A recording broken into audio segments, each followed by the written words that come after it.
Good afternoon. Today is Thursday, February 27th, and welcome to Panther News Network. I'm Journee Strode. And I'm Cohen Parker, and here's what's happening today. In opening news, the Social Security Administration is preparing to lay off at least 7,000 people from its workforce of 60,000, according to a person familiar with the agency's plans who is not authorized to speak publicly. The workforce reduction, according to a second person who also spoke on condition of anonymity, could be as high as 50%. It's unclear how the layoffs will directly impact benefits of the 72.5 million Social Security beneficiaries, which include retirees and children who receive retirement and disability benefits. However, advocates and Democratic lawmakers warn that layoffs will reduce the agency's ability to serve recipients in a timely manner. Some say cuts to the workforce are in effect a cut in benefits. The layoffs are a part of the Trump administration's intensified efforts to shrink the size of the federal workforce through the Department of Government Efficiency, run by President Donald Trump advisor Elon Musk.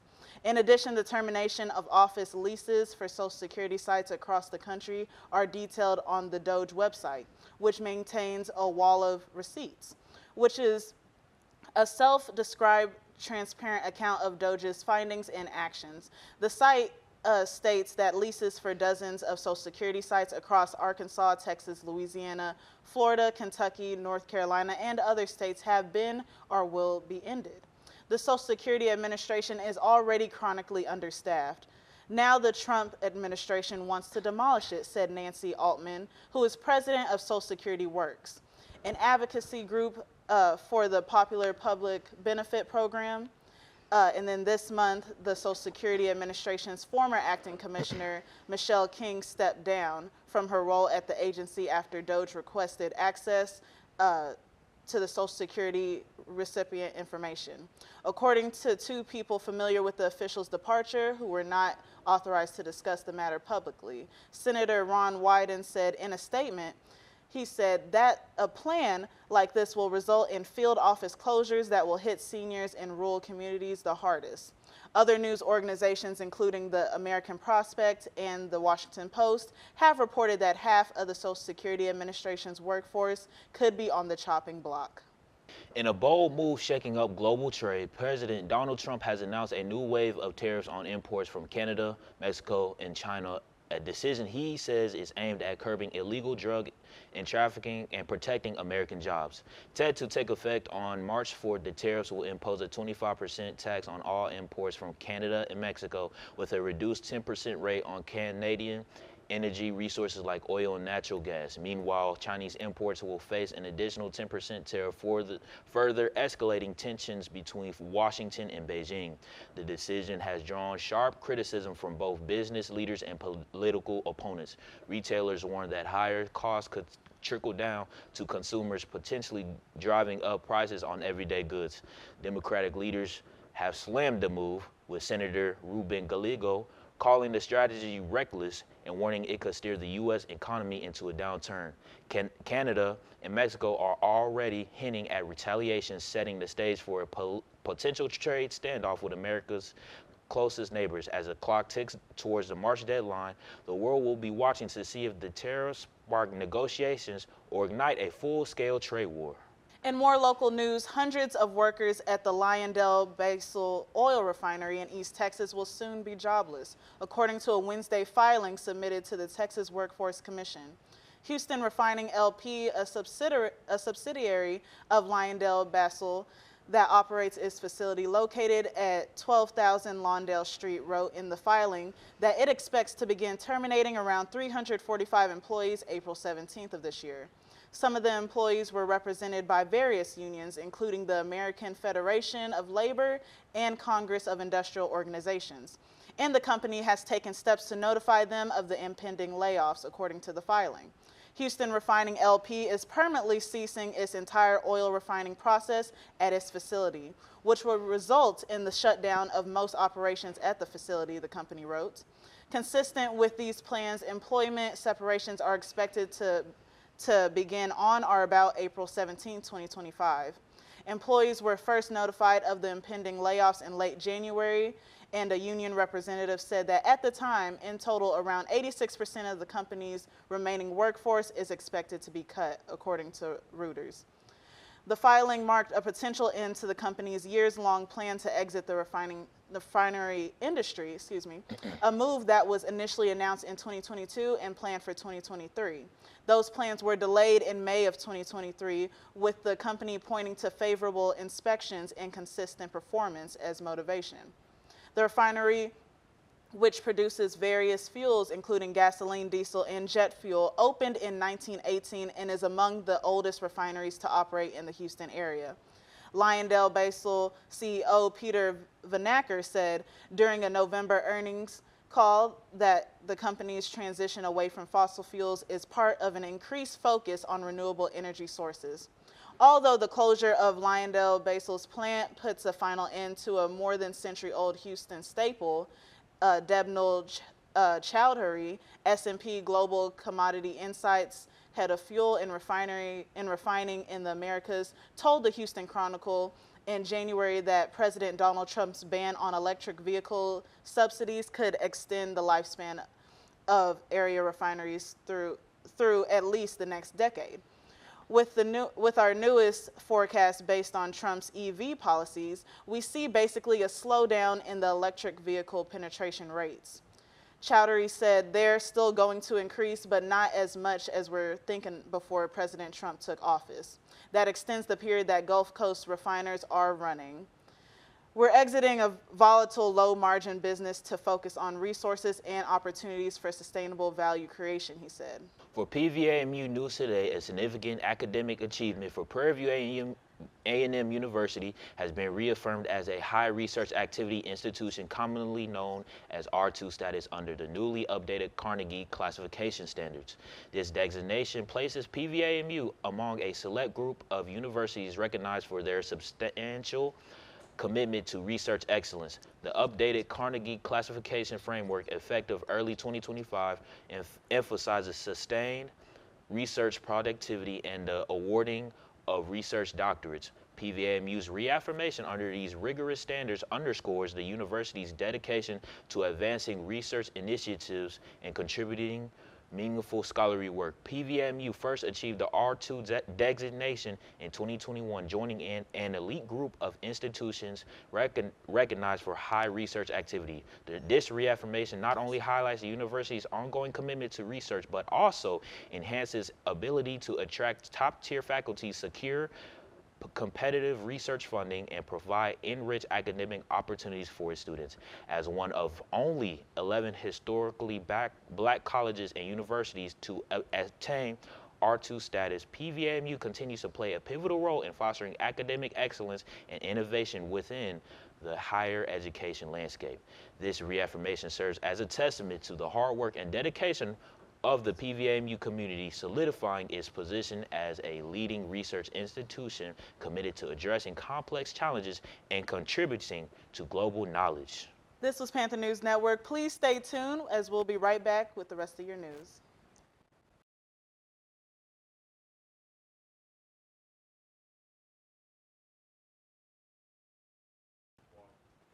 Thank you for staying with us. Here's your remaining news for the day. For our HBCU news, Caleb Wilson, a 20-year-old from Kenner, Louisiana, has tragically passed away early this morning due to an off-campus fraternity ritual, leaving Southern University mourning another big loss. Sources infer that Omega Psi Phi Fraternity Incorporated were involved in a ritual where pledges stood in line when Wilson collapsed to the floor.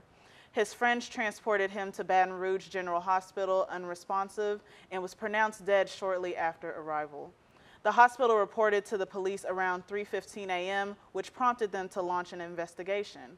Southern University has issued a statement stating Southern University and A&M College is aware of an off-campus incident that may have resulted in the death of student Caleb Wilson, end quote. It proceeds with, the campus community extends condolences to his family, classmates, and loved ones. Southern University has also made counseling services available to staff, teachers, and students, and is collaborating with the Baton Rouge Police Department. Wilson was also a member of the Southern University's Human Jukebox.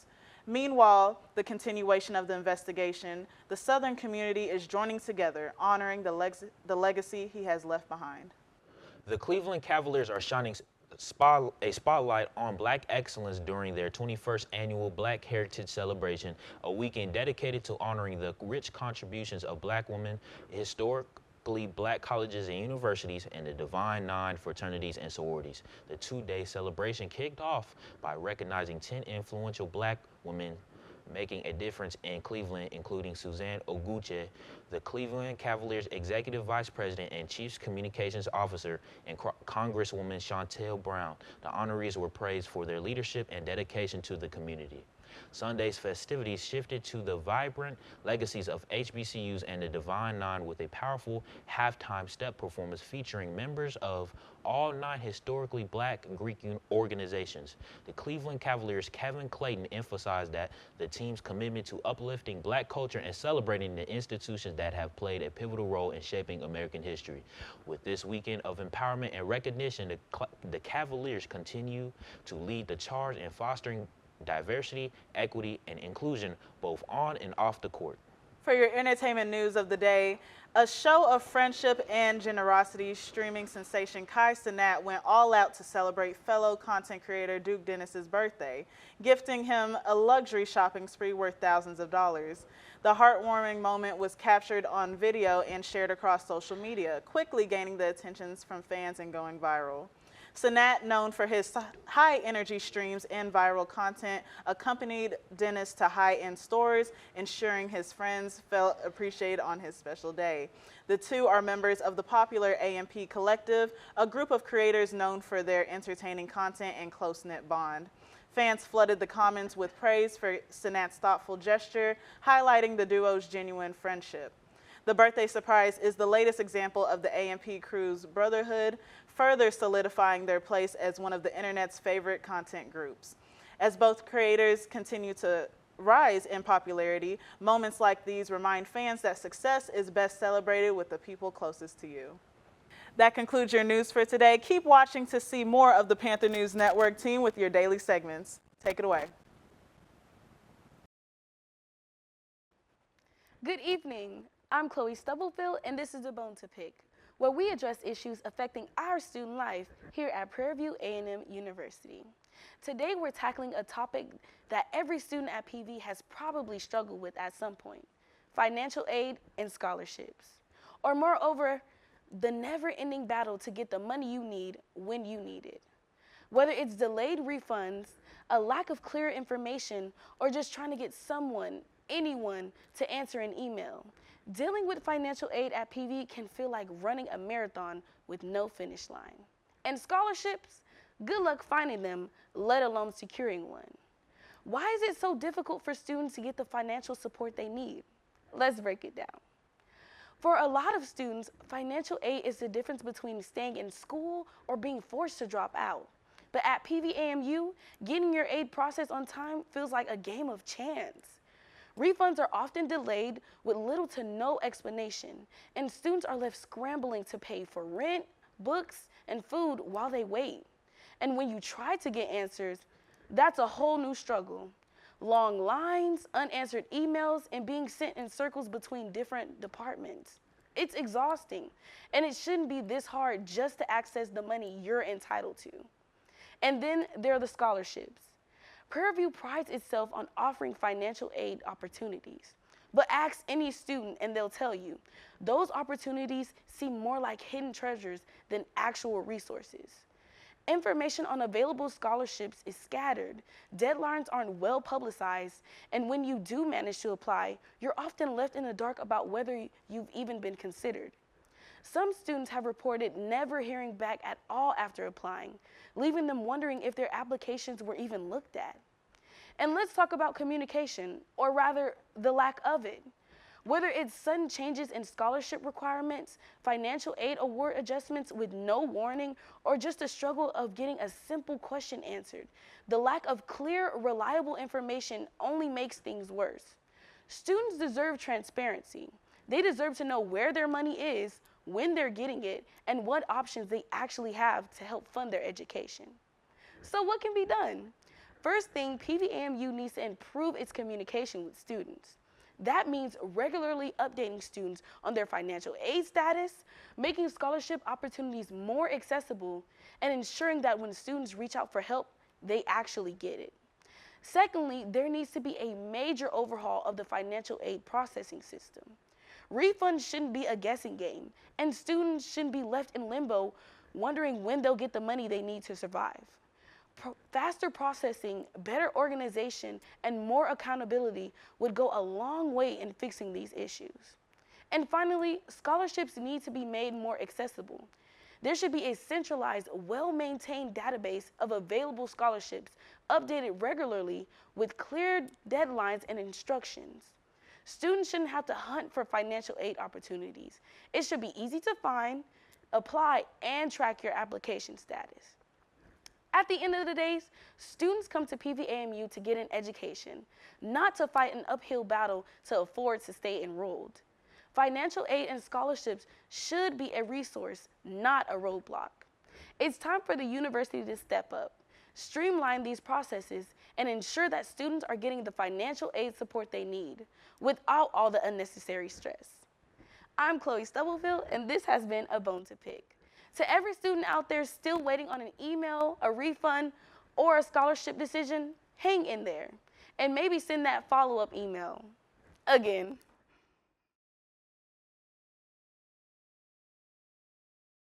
Hello everyone, I'm Joshua Fontano and you're watching For the Culture.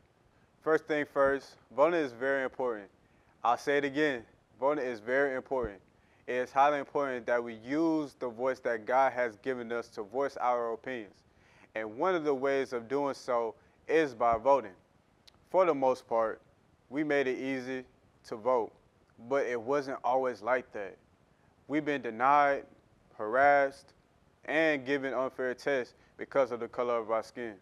This story is an example of how we as people had it and how far we come. Fannie Lou Townsend Hammer was born on October 6, 1917, in Montgomery County, Mississippi. She came up from a house of 20 children and was the youngest. She grew up in poverty and started picking cotton at age 6. At age 12, she left school for work. She married Perry Hammer and toiled on the Mississippi plantation owned by W.D. Marlowe until 1962. Since she was the only worker who could read and write, she also served as a plantation timekeeper. In the summer of 1961, Hammer attended a meeting led by the civil rights activists James Foreman and James Bevelle, being incensed by efforts to deny blacks the right to vote. She became the Student Nonviolent Coordinating Committee after Foreman.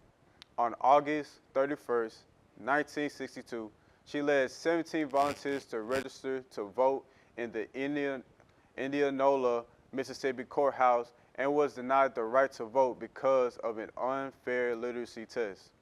While being harassed on the way home, the police stopped their bus and fined them $100 because their bus was too yellow. She was also fined by her employer because of her attempt to vote, and her husband was required to stay until harvest. They then had to move to Ruleville, Mississippi, with hardly anything in their name.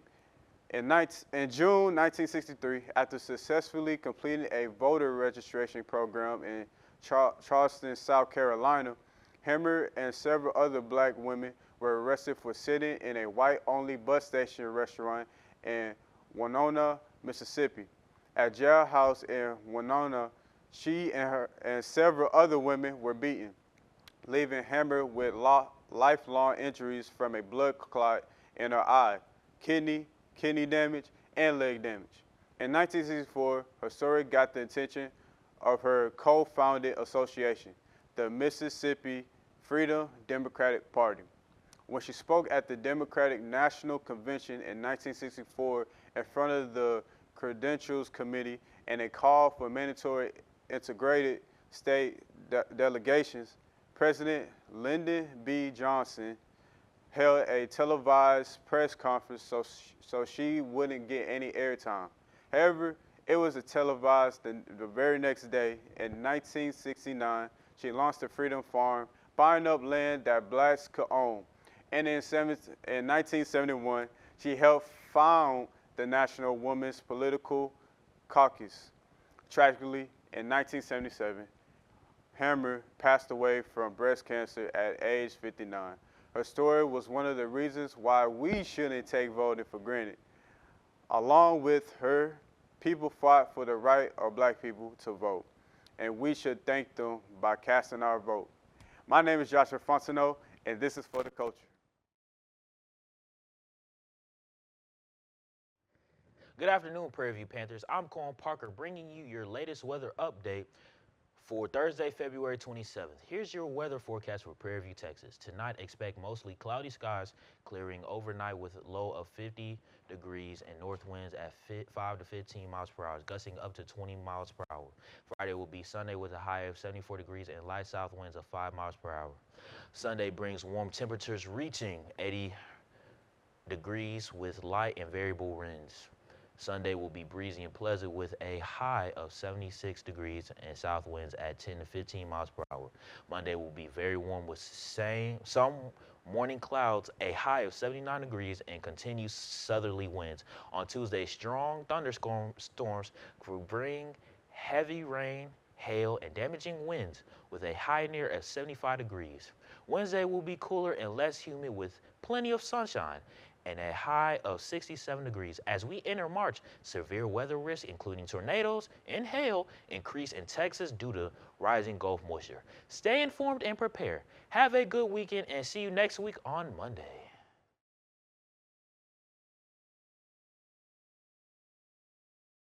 That concludes our show for today. Please be sure to follow us on Instagram, Twitter, and YouTube at KPVU-TV. This was Panther News Network. I'm Journee Strode. And I'm Cohen Parker. Have a great day and see you next time.